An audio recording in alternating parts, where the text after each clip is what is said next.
हाय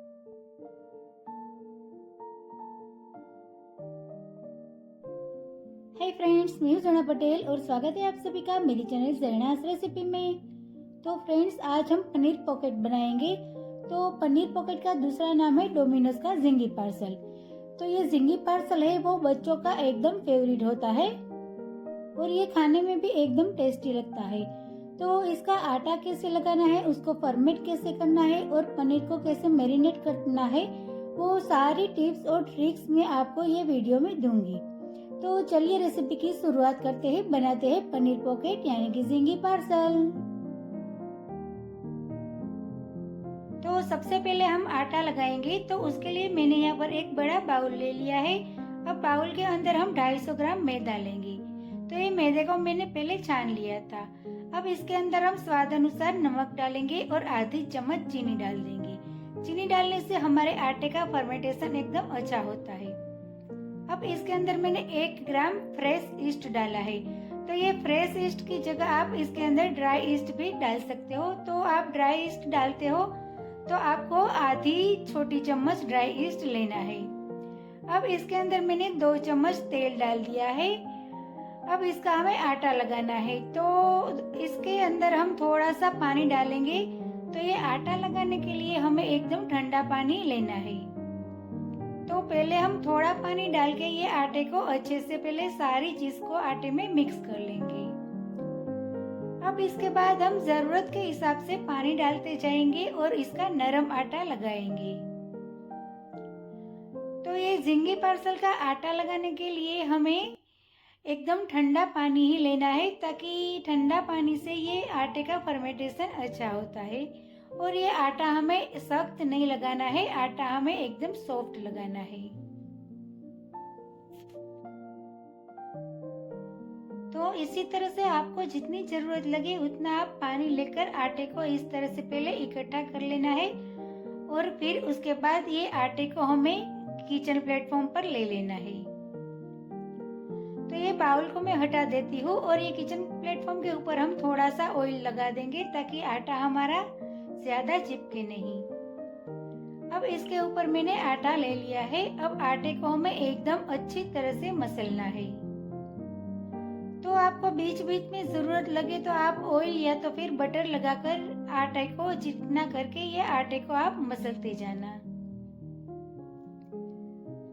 तो यहाँ पर आप देख सकते हो ये आटा हमारा अभी हाथों में बहुत ही चिपक रहा है, लेकिन जैसे जैसे हम ये आटे को मसलते जाएंगे वैसे वैसे ये आटा हमारा चिपकना बंद हो जाएगा और ये आटा हमारा एकदम स्मूथ बनके तैयार हो जाएगा। तो इसी तरह से ये आटे को हमें 10 मिनट तक मसलते रहना है ताकि आटा हमारा एकदम अच्छे से स्मूथ हो जाए और उसका फर्मेंटेशन भी अच्छी तरह से हो जाए। तो यहाँ पर आप देख सकते हो ये आटा हमें इतना नरम रखना है। तो ये आटे को हमें सख्त बिल्कुल नहीं रखना है। और ये आटे से आप ब्रेड, गार्लिक ब्रेड और पिज्जा बेस भी बना सकते हो। तो यहाँ पर मैंने 5 से 7 मिनट तक ये आटे को मसल लिया है। अब इसके अंदर हम थोड़ा सा बटर लगाएंगे, यानी कि मैंने आधी चम्मच जितना बटर इसमें लगाया है। और ये आटे को हम फिर से 5 से 7 मिनट तक गूंद लेंगे और मसल लेंगे। तो ये आटे में इसी तरह से बटर बीच बीच में लगाने से हम जो जिंगी पार्सल बनाएंगे उसका रिजल्ट है वो जैसा हमें चाहिए वैसा मिलेगा। तो इसी तरह से हमें ये आटे को अच्छी तरह से मसल लेना है। तो यहाँ पर हमें टोटल 10 से 12 मिनट तक ये आटे को मसलना है। अभी आप देख सकते हो ये आटा हमारा चिपकना बंद हो गया है और आटा हमारा एकदम अच्छे से। अब सबसे मेन इम्पोर्टेंट पार्ट ये है कि हमें पता कैसे चलेगा कि ये आटा हमारा परफेक्ट लग गया है। तो इसको चेक करने के लिए यहाँ पर हम इसी तरह से थोड़ा सा आटे को हम हाथ में ले लेंगे और इसको इस तरह से फैलाएंगे। अगर आपका आटा बीच में से तुरंत ही फट जाता है तो आपको और भी 5 से 7 मिनट तक इसको गूंदने की जरूरत है। तो यहाँ पर आप देख सकते हो हमारा आटा बीच में से बिल्कुल नहीं फटता है, तो उसका मतलब है कि हमारा आटा परफेक्ट लग गया है। तो यहाँ पर ये जिंगी पार्सल बनाने के लिए हमारा आटा एकदम तैयार है। अब ये आटे को हमें रेस्ट देना है। तो मैंने वही बाउल ले लिया है और बाउल के अंदर हम थोड़ा सा तेल लगा लेंगे। अब तेल लगाने के बाद ये आटे को हम ये बाउल के अंदर रख देंगे और इसको हम ढककर 1 से 1.5 घंटा तक आटे को छोड़ देंगे। तो आटा हमारा रेस्ट करता है, तब तक हम पनीर को मैरिनेट कर लेते हैं। तो यहाँ पर मैंने 200 ग्राम पनीर को इस तरह से छोटे छोटे टुकड़ों में काट कर ले लिया है। अब इसके अंदर हम आधी छोटी चम्मच नमक डाल देंगे और थोड़ा सा हल्दी पाउडर डालेंगे। तो यहाँ पर मैंने सिर्फ 3 से 4 चुटकी जितना ही हल्दी पाउडर डाला है। अब इसके साथ हम आधी छोटी चम्मच धनिया पाउडर भी डाल देंगे।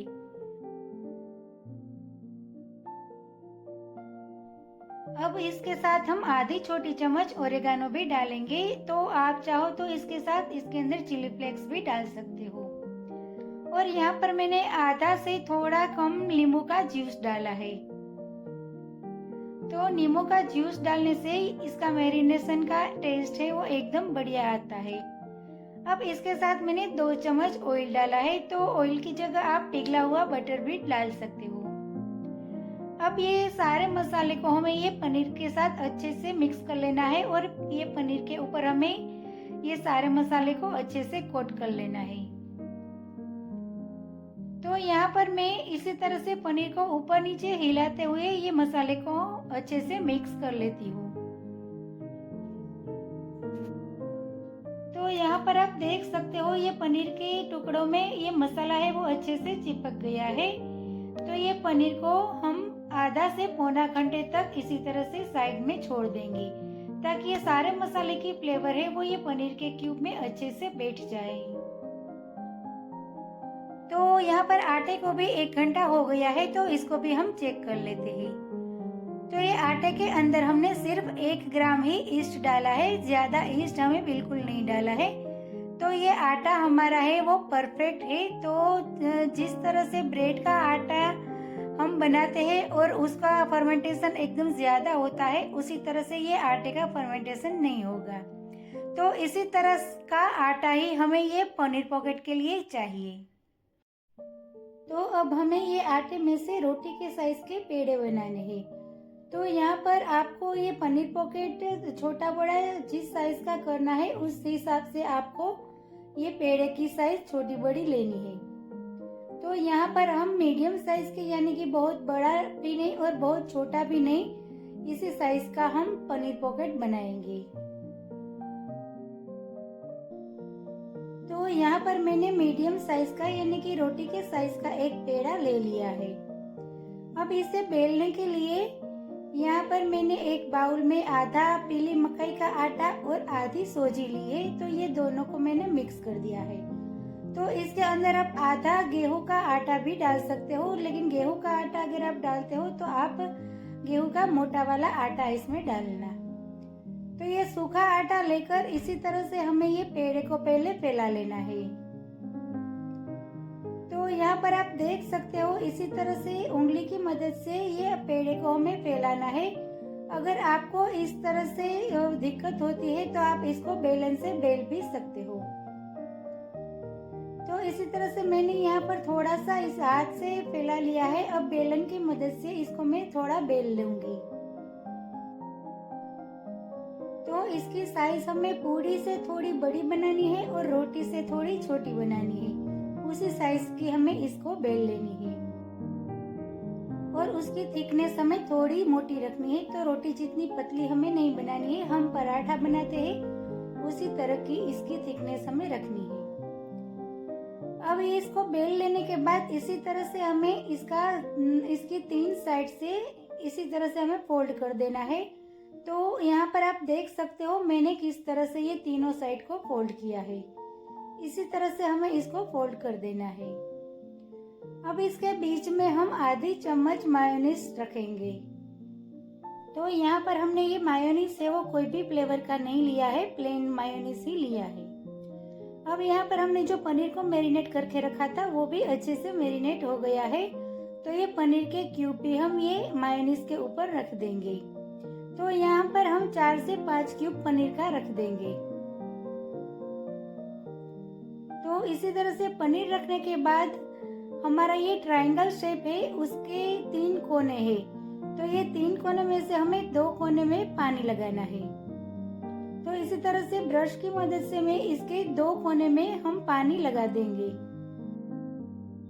अब जो कोने में हमने पानी नहीं लगाया है वो हम पहले उठाएंगे और इसको थोड़ा खींचकर इस तरह से हम फोल्ड कर देंगे। फिर इसके बाद हम पानी लगाया हुआ दूसरा कोना को इस तरह से फोल्ड करेंगे और इसके बाद हम तीसरी साइड भी इस तरह से फोल्ड कर देंगे। तो इसी तरह से हमें ये पनीर पॉकेट बनाना है। तो यहाँ पर आप देख सकते हो ये पॉकेट हमारा बनकर तैयार हो गया है। तो यहाँ पर आप देख सकते हो कितना अच्छा और कितना खूबसूरत हमारा ये पनीर पॉकेट लगता है। अब ये पनीर पॉकेट को मैं डायरेक्ट ओवन की प्लेट में ही रख दूंगी। तो ये ओवन की प्लेट में हमने जो सूखा आटा बनाया था वो सूखा आटा हम पहले थोड़ा छिड़क देंगे और उसके ऊपर हम ये पनीर पॉकेट को रख देंगे। तो सेम उसी तरह से हम दूसरा पनीर पॉकेट भी बना लेते हैं।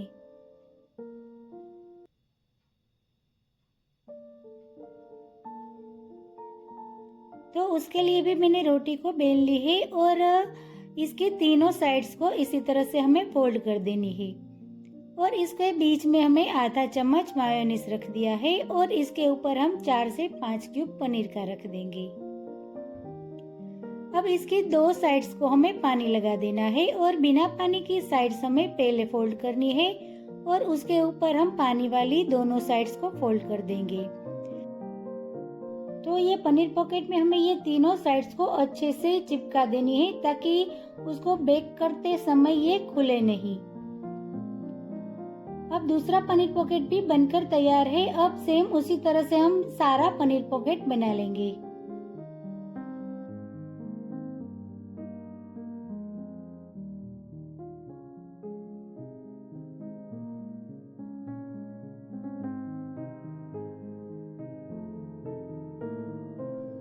तो इसी तरह से हमने यहाँ पर सारा पनीर पॉकेट बनाकर तैयार कर लिया है।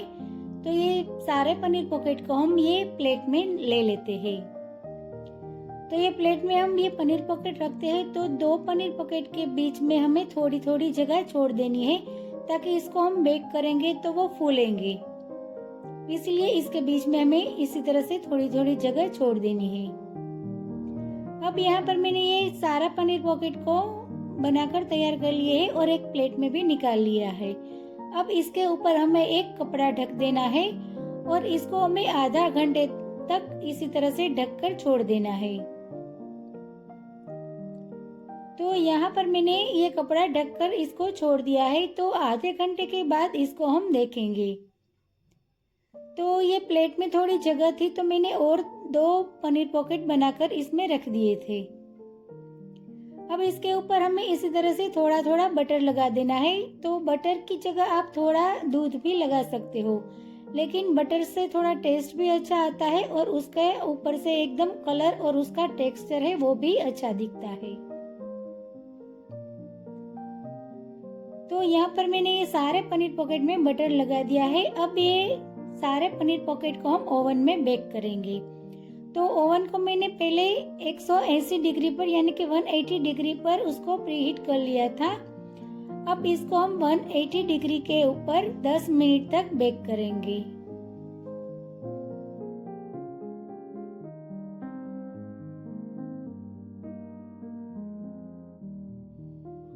तो ये पनीर पॉकेट हमारा जब तक बेक होता है तब तक हम डिप बनाते हैं। तो उसके लिए मैंने यहाँ पर एक बाउल में 4 से 5 चम्मच वेज मायोनीज लिया है। तो यहाँ पर मैंने प्लेन मायोनीज लिया है। आप चाहो तो अपने टेस्ट के हिसाब से कोई भी फ्लेवर वाला मायोनीज भी ले सकते हो। अब इसके अंदर हम 2 चम्मच रेड चिली सॉस डालेंगे और उसके साथ हम 1 चम्मच टोमेटो केचप डालेंगे। अब ये सबको हम 1 चम्मच की मदद से अच्छे से मिक्स कर लेंगे। तो इसी तरह से इसको एकदम अच्छे से मिक्स कर लेना है। तो यहाँ पर ये एकदम टेस्टी डिप हमारा बनकर तैयार हो गया है। तो ये पनीर पॉकेट के साथ खाने के लिए एकदम टेस्टी लगता है। तो ओवन में हमारा पनीर पॉकेट है वो भी अच्छे से बेक हो गया है। तो तो चलिए फटाफट हम ये दोनों को सर्व करते हैं। तो मैंने एक सर्विंग प्लेट के ऊपर ये मायोनीज को ले लिया है। अब इसके ऊपर हम ये पनीर पॉकेट को भी सर्व करेंगे। तो फ्रेंड्स, यहाँ पर आप देख सकते हो हमारा ये पनीर पॉकेट है वो एकदम अच्छे से बेक होकर तैयार हो गया है। तो 10 मिनट में हमारा ये पनीर पॉकेट अच्छे से बेक हो जाएगा। तो ये पनीर पॉकेट और ये मायोनीज का डिप है वो खाने में एकदम टेस्टी लगता है। तो फ्रेंड्स, यहाँ पर तैयार हो गया है हमारा ये पनीर पॉकेट यानी कि डोमिनोज स्टाइल झिंगी पार्सल। तो यहाँ पर आप देख सकते हो ये पनीर पॉकेट हमारा एकदम सॉफ्ट बनके तैयार हुआ है। तो उसको आप ये डिप के साथ खाओगे तो इतना टेस्टी लगेगा कि पूछो ही मत। और ये सेम डोमिनोज का झिंगी पार्सल ही आपको लगेगा। तो फ्रेंड्स, आप ये झिंगी पार्सल की रेसिपी अपने घर पर एक बार जरूर ट्राई करना। और आप घर पर एक बार ये इस तरह से पनीर पॉकेट यानी कि झिंगी पार्सल बना लोगे तो आपको डोमिनोज में जाकर खाने की जरूरत नहीं पड़ेगी। तो तैयार है हमारा डोमिनोज स्टाइल झिंगी पार्सल यानी कि पनीर पॉकेट। तो फ्रेंड्स, आपको मेरा आज का ये वीडियो और रेसिपी अच्छी लगी हो तो मेरे वीडियो को लाइक करें, अपने फ्रेंड्स के साथ शेयर करें और मेरे चैनल को सब्सक्राइब करें। मिलते हैं एक नई रेसिपी के साथ अगली वीडियो में। तब तक के लिए bye bye. Thank you so much.